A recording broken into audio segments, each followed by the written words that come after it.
Hello! I'm Professor Von Schmohawk, and welcome to YU. In the last lecture, we introduced matrices and saw how augmented matrices allow us to represent systems of linear equations in a compact, easy-to-manipulate form. In this lecture, we will introduce three matrix operations called elementary row operations, which are used to transform an augmented matrix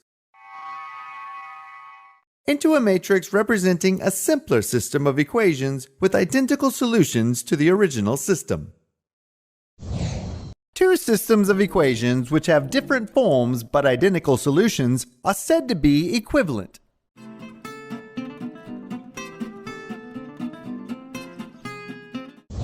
We saw in the previous lecture that when solving a system of linear equations using matrices, the first step is to create an augmented matrix,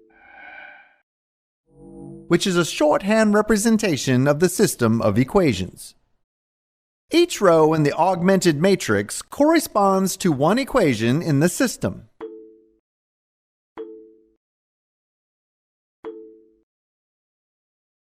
As we will see in this lecture, the second step is to transform this matrix into one corresponding to an equivalent system of simpler equations. We do this by using elementary row operations. There are three types of elementary row operations which we will refer to as swap, scale, and pivot. The first type of elementary row operation is the swap operation. This operation allows us to exchange any two rows of the augmented matrix.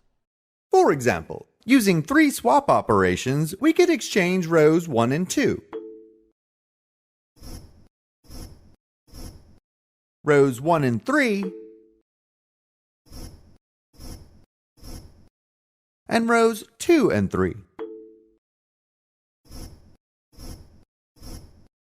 When using elementary row operations to transform a matrix, it is helpful to have a record of the sequence of operations used so that later we can remember how the transformed matrix was produced. Many textbooks use a method of notating row operations, which we will use as well. To notate that we have used the swap operation to swap row 1 and row 2, we write R subscript 1 and R subscript 2 separated by a double-headed arrow. Since we also swapped rows 1 and 3 and rows 2 and 3, we want to note that we had performed these swap operations as well. Swapping rows changes the form but not the solutions of the system, since the order in which the equations of a system are listed has no effect on the system's solutions. Since none of these operations change the solutions of the system, we will have produced an equivalent system of equations. The second type of elementary row operation is the scale operation. This operation allows us to multiply any row of the augmented matrix by a non-zero constant. For example, using the scale operation, we could multiply all the elements in row 1 by the constant 2. The result would then replace all the entries in row 1. To notate that we have used the scale operation to multiply row 1 by the constant 2, we write 2 R subscript 1 followed by an arrow and R subscript 1. Indicating that 2 times row 1 replaces row 1.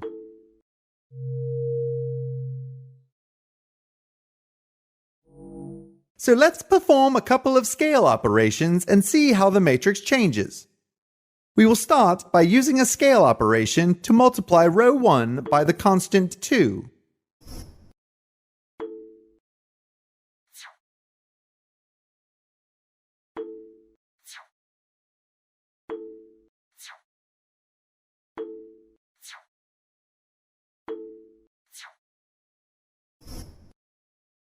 And then perform a second scale operation to multiply row 3 by negative 1/3.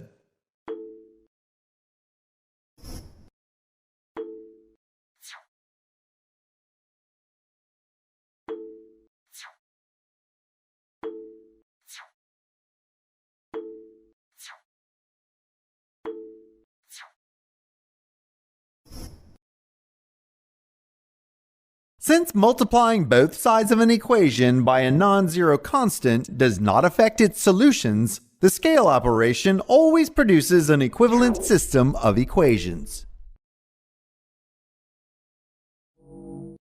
The third type of elementary row operation is the pivot operation.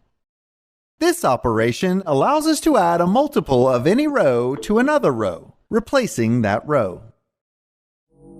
For example, using a pivot operation, we could multiply row 2 by the constant -3, and add that multiple of row 2 to row 1, replacing row 1 with the result.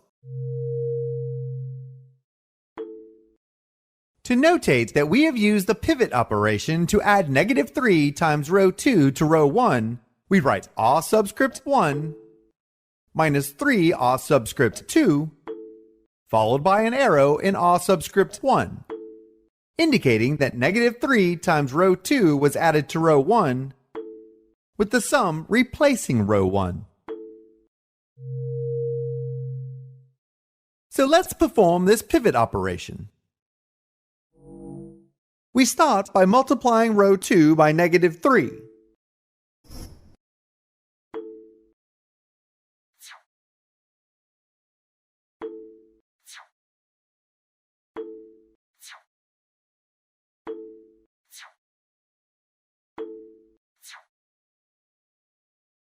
And add that multiple of row 2 to row 1.